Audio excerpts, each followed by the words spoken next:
сюда она складывалась, закреплялась. И вот, значит, пленка заканчивалась, включался второй пост, и кино как бы продолжалось.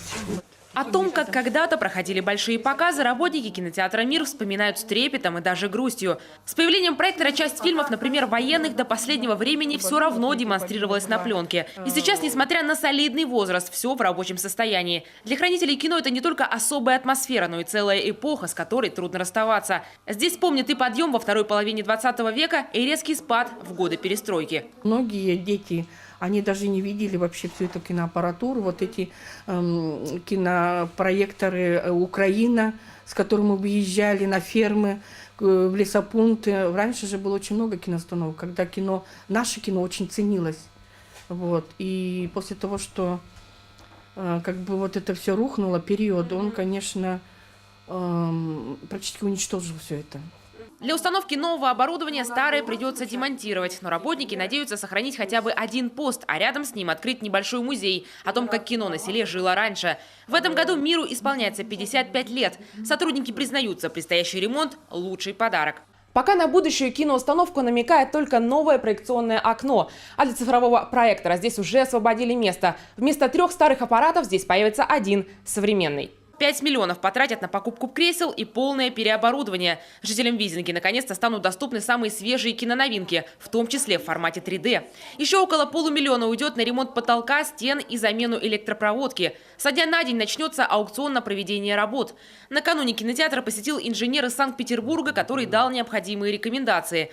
К слову, современная техника здесь людей не заменит. Сокращений не предвидится. Рабочие места не сократятся. Нам, в принципе, нужен будет специалист, который будет работать, хорошо владеть компьютером. Потому что вся система цифрового кино будет работать на компьютере.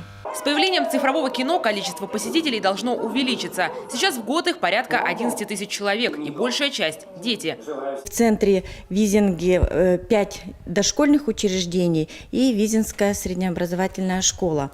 И поэтому все, как говорится, воспитанники, все учащиеся являются посетителями кинотеатра «Мир». Здесь проводятся различные мероприятия, кинопрограммы, действуют киноклубы, такие как «Подросток и закон». Кинотеатр «Мир» заявку на участие в федеральном конкурсе подавал трижды, и все это время учреждению отказывали по разным причинам. Инициативу участия в 4-м конкурсе взял на себя региональный Минкульт при поддержке главы Коми. Конечно, мы хотим, чтобы везде так было. И, конечно, в большей степени хотим насытить сельские территории, удаленные территории, потому что там, чтобы не было вот этого, знаете, состояния оторванности, как будто вот нас бросили, нами не занимаются. Я как глава отвечаю за каждое свое слово и говорю, чтобы вот этого ни у кого никогда не возникало. Любая проблема, любой вопрос, любая тема, которая только будет возникать, она будет решаться, неважно, где человек живет. Как бы сложно нам не было.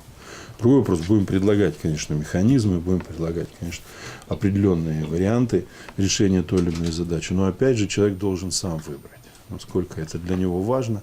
Всего в стране финансирование получили 202 кинозала в городах с населением до 500 тысяч жителей.